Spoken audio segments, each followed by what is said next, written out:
Hello, sixth form. Today we're going to continue with The War with Grandpa, Chapter 8. Chapter 8, Night Fright. I'm a little ashamed of this part of my story, but I have to tell the truth. Not only was I mad as a wet hairnet about losing my great room, I was a little bit scared about sleeping upstairs too. I brushed my teeth and did my go-to-bed things in the top floor bathroom. Instead of the beautiful bathroom Jenny and I shared downstairs, I had this dinky dim bathroom now. It was gross. The mirror was very old and had dark stains on it. The sink was very tiny and kind of yellow instead of being white. And the walls were dark old wood like some rough cabin in the woods. I went downstairs to my parents' bedroom and kissed Mom goodnight. On the way back upstairs, I peeked into my old room. It looked strange to see different furniture in there. Strange and kind of hurting. It was scary to go upstairs to my room. The staircase leading to the top floor was narrow and rickety. The steps were bare wood that creaked when you stepped on them.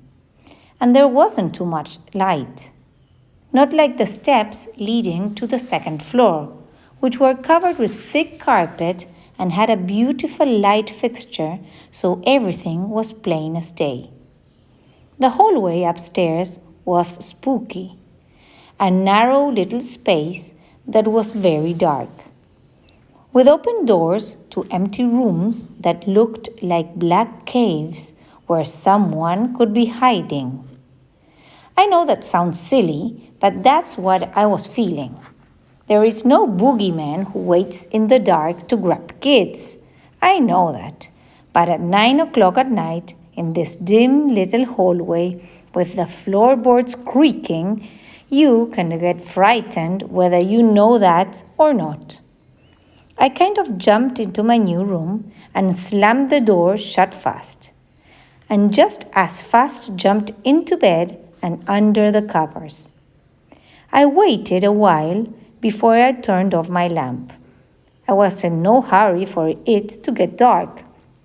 But finally I did. And that turned out to be scary too. Like I said before, in my old room, I knew where everything was and how everything was, and there was nothing scary.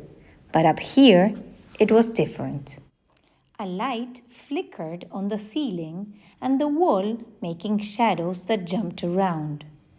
And a rustling noise came from outside the window, and something in the hallway made a sound. Was it a footstep outside my door? I may sound very brave just writing these things down so easy.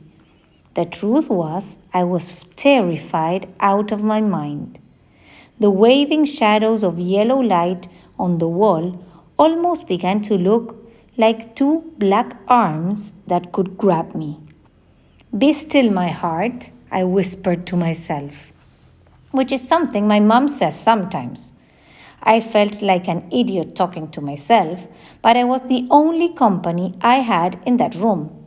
It's nothing, I said. I crossed my fingers. Then I crossed my toes. Go to sleep, I told myself. Just close your eyes and fall asleep and everything will be hunky-dory. Ha! I got into my best sleeping position, which is curled up on my right side with my hands tucked up under my cheek.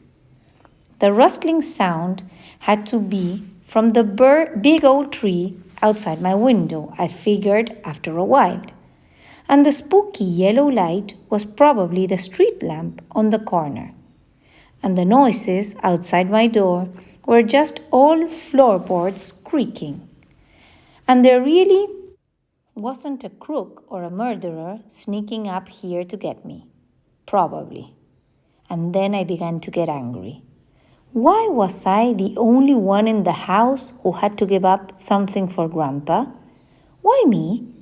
And why was I stuck up here in this disgusting and scary place instead of staying in my great and wonderful old room? I thought about my illustrated book of old sea battles and the picture of John Paul Jones on deck with his big curved sword in the air. "I have just begun to fight," he said. It gave me an idea.